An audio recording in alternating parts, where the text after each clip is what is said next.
Estoy sola.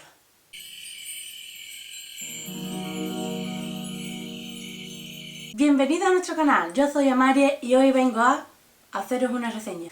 Estoy hoy aquí solita, bueno, porque este libro lo leí yo sola.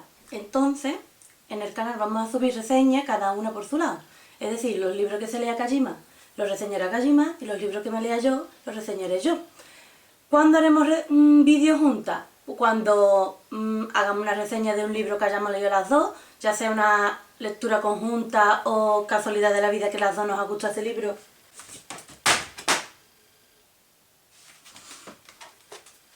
Que a las dos nos ha gustado ese libro. Que a las dos nos ha gustado ese libro. O porque hagamos un book tag, o un resumen de lectura, o citas pestañitas, o yo qué sé.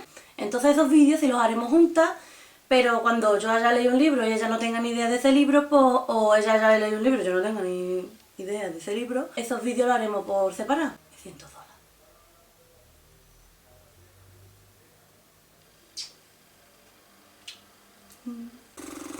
Qué calor.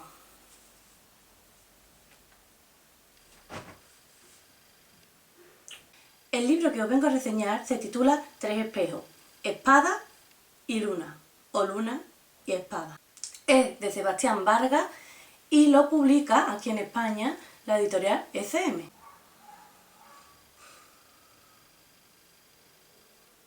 Este libro me llamó la atención, así. Estaba yo por internet ahí mirando las novedades y vi esa portada, esta portada. Y dije, qué bonito. Parece así como oriental. Me encantan las historias orientales. Pega gato.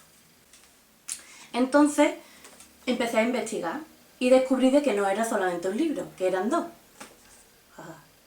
Y dije, oh, qué curioso. Yo nunca leí un libro que sean dos libros y que esté cada uno por un lado. Entonces que me puse a investigar y es que es solamente un libro y que los dos libros están en un mismo formato, en un mismo... yo no sé cómo se dice esto. Son dos libros, ¿ves? Solo que la historia transcurre a la vez en el tiempo. Por un lado está la espada de... uy, está la espada. Por un lado está la historia del chico, que es espada. Él se llama Jian. Jian significa espada en chino, por lo visto. Y cuenta la historia según su versión, lo que vivió, lo que le pasó en su vida. Y está la historia de Luna, que es Yue, que la chica se llama Yue. Y ella cuenta su versión de la historia. Y descubrí que las dos historias transcurren al mismo tiempo porque empiezan en un mismo punto y entonces pues tú te lo puedes leer de dos maneras. O te lees simplemente primero la historia de Luna y luego cuando la termine te lees la historia de Espada, o puedes ir leyéndolo a la vez, es decir, primero un capítulo de ella, luego un capítulo de él, luego un capítulo de ella, luego un capítulo de él, luego un capítulo de ella, así, hasta que llega al final de la historia que creo que era en el libro de él. El estilo en el que están escritos los dos cuentos, tanto Luna como Espada, es un estilo así como de cuento, como tradicional. Es como una leyenda que ha ido pasando de boca en boca, de generación en generación, y que al final es medio fantástica, medio real. Pues ese es el efecto que tiene. Es como si fuera un cuento y que en verdad ha quedado aquí escrito por una persona que se lo contaron y que ahora tú no sabes si es verdad, si es una leyenda o... ha pasado muchísimos años, ¿no? La historia está fechada en una época muy antigua, no sé exactamente el año porque no creo que ni siquiera lo dice. Te hace ver de que no existía ni los espejos, como los conocemos hoy, de cristal así bonito, que no había tecnología, que todo era muy de ese antiguo, muy... Entonces la gente pues como que no tenía forma de saber cómo era ellos mismos, no sabían cómo era su cara ni su aspecto. Existían las cámaras de fotos, no existían los espejos como lo conocemos hoy en día de cristal, sino que era como bronce pulido o algo así muy pulido en el que tú te veías un poquillo reflejado, ¿no? o superficies que tú llenabas de agua, superficies oscuras, un cuenco, un barreño, lo que sea, que tú llenabas de agua, entonces en el reflejo del agua es donde tú te podías ver, porque la gente pobre normal no tenía espejo ni sabía cómo era su aspecto físico ni nada de nada, se conformaba y se aguantaba, ya está. Pero Yue, que es nuestra protagonista femenina y la protagonista del primer libro, era la hija de un herrero en un pueblo pequeño, entonces ese hombre era como el que tenía más dinero de ese pueblo y le dio a su hija una educación, la enseñaron a leer, a escribir, que eso era muy raro porque las mujeres sí que no aprendían a leer y a escribir en esa época. Y ella tenía un espejo, su única posesión más preciada era su espejo. Y era un circulito, como un platito, de bronce. Y ahí ella cogía todos los días, iba al río, lo llenaba de agua y ella se miraba en el reflejo de ese espejo y se peinaba y se arreglaba y se ponía mona. En ese río, en esas circunstancias, en esas cosas, conoció a Jian, que es el protagonista masculino, que es el protagonista de la otra historia. Y allí ellos se conocieron y día tras día se fueron viendo, se fueron conociendo, se fueron enamorando. Total, que hace una pequeña mini historia de amor que se ve en el primer capítulo. Que las circunstancias de la vida, porque la vida es así, hace que se tengan que separar. Hay un general del imperio que se vuelve rebelde. Y ese general del imperio que se vuelve rebelde empieza a atacar y a invadir los territorios del imperio chino. El pueblecito donde está Jian y Yue se ve inminentemente que va a entrar en el caminito del general este que está invadiendo el territorio. Y entonces los padres de ella deciden que se tienen que ir a la capital más cercana. En plan, allí dentro de las murallas, con el ejército y todo, vamos a estar más protegidos que aquí en el pueblo este chiquitito en un rincón del mundo que nos van a llevar todo por delante. Pues el padre decide que no se mueve de su tierra, que se queda, que si quiere su hijo que se vaya, pero que se queda. Como es hijo único y su padre es su única familia, se ve en la obligación de quedarse con él y decide que no lo va a abandonar. Y acuerda con Yue que dentro de un año él acudiría a la ciudad donde ella va a estar viviendo con sus padres a una fiesta que se llama la Fiesta de los Faroles, que se celebra a principios de año más o menos antes de entrar la primavera. Pues él acudirá a la ciudad a reencontrarse con ella y entonces podrán casarse, porque ellos lo que quieren en verdad es estar juntos y casarse. ¿Qué es lo que pasa verdaderamente? Que se separan y toman caminos diferentes, si no este libro no tendría sentido.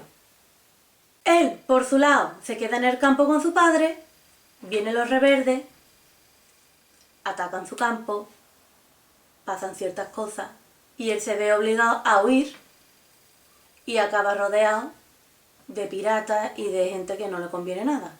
Ya no me acuerdo ni por dónde iba. La historia de él me gustó muchísimo más, sobre todo al principio, porque está más llena de aventuras y de cosas. Y el chaval como que va aprendiendo a desenvolverse en esa vida. La historia de ella se va a la ciudad con sus padres, empieza también a ocurrirle desgracias y problemas. Que yo te estoy quieto ya.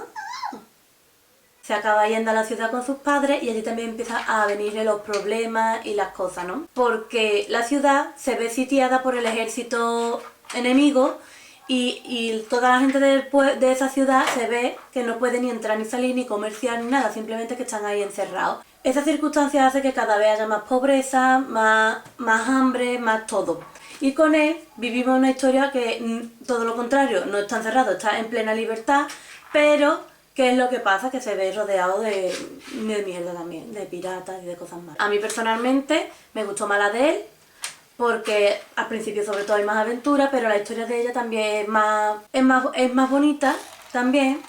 Y más sentía, más en plan, una mujer en esa época no haría las cosas que ella hizo, y sin embargo ella lo hizo, y todo está así maravilloso. ¿Te vas a estar quieto ya con el boli o qué? Una cosa que no he dicho, en el libro cuenta la historia de 3 espejos, porque lo dice en el título y yo me lo he saltado porque me ha dado la gana. Esos 3 espejos aparecen durante toda la historia. El primer espejo es el que lleva Yue, y los otros 2 espejos aparecen mediante la historia. Ese primer espejo, cuando Yue y Jian deciden separarse, lo parten por la mitad. Y cada uno se queda con una parte que se ata al cuello. Cada uno por su lado consiguen varias cosas, consiguen encontrar los espejos de los que habla la historia, que no os voy a contar qué es lo que hace, ni qué nada, cada espejo, porque son porque es lo interesante de este libro, que te va contando por un lado la leyenda y luego va viendo tú si es verdad, si no es verdad, o qué es lo que pasa con esos espejos. Me ha encantado el formato de la historia. Yo personalmente me lo he leído a la vez. Yo me he leído las dos historias a la vez. Fui intercalando un capítulo de él, un capítulo de ella, un capítulo de él, un capítulo de ella. Y así iba llevando a la vez las dos historias paralelas. Y sabía qué es lo que le pasaba a cada uno en el mismo momento del tiempo, pero cada uno en una zona distinta. Y eso a mí me gustó más que leerme solamente la historia de ella y luego la historia de él, sinceramente. Y entonces yo elegí leerlo así. Pero cada uno puede leerlo como quiera. El final de la historia. Me gustó mucho más el final de la historia de Yue, porque es un final así como que más bonito, ¿no? Porque ella siempre te cuenta la historia más bonita, más sentimiento. Ella te cuenta más cómo fueron los hechos y cómo pasaron las cosas, porque es un estilo más como lo contaría un hombre. Y sinceramente pues me gustó más el final de ella, para que veas. Todo el libro me gustó más la historia de él y luego el final me gustó más la historia de ella. En general, en conjunto, la historia se completa con los dos finales, y el final me pareció que era el que tenía que tener.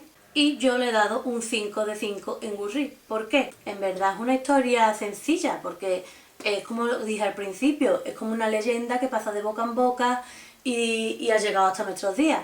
Pero es que a mí esa historia me encanta. Te deja una sensación de nostalgia así, en plan, oh, ya ha terminado, qué bonito ha sido, oh, yo quiero más, ¿por qué no hay más? Pues esa sensación tuve. Qué bonito. Y por eso, por todo lo que me gustó, las dos partes en conjunto, más el principio más de Jian, el final más de Yue, pues, pero en conjunto la historia en total, yo tenía pensamiento de ponerle un 4, pero como me dejó esa sensación tan bonita al final, decidí que tenía que ponerle un 5. Y le puse un 5 en Goodreads. Es un 5 total. Lo recomiendo a todo el mundo, sobre todo si os gustan las historias orientales, si os gustan las leyendas, los cuentos, estas cosas. Y a mí me gustó mucho. A lo mejor no es el tipo de lectura que le gusta a todo el mundo, pero a mí de vez en cuando me gusta encontrarme con cuentos y con historias que me dejan ese buen sabor de boca. Lo vuelvo a poner en su sitio a ver si no me lo tira ningún gato. Y eso es todo. Si os ha gustado la reseña, dadle a like. Si no os ha gustado la reseña, ¿para qué la habéis visto hasta el final? Podíais haber quitado el vídeo. Y me he sentido terriblemente sola, sin Kajima. Siento como si me faltara algo, aquí o aquí, no sé. Ya nunca me acuerdo de cómo tengo que terminar los vídeos, porque yo soy así. ¡Ah! Abajo os voy a dejar todas mis redes sociales, las redes sociales del búho, las redes sociales de Kajima, por si queréis seguirnos y encontrarnos y ver nuestras reseñas, nuestro blog, nuestras cosas. Me siento sola. Y os veo en el próximo vídeo, o os veo Kajima, quién sabe.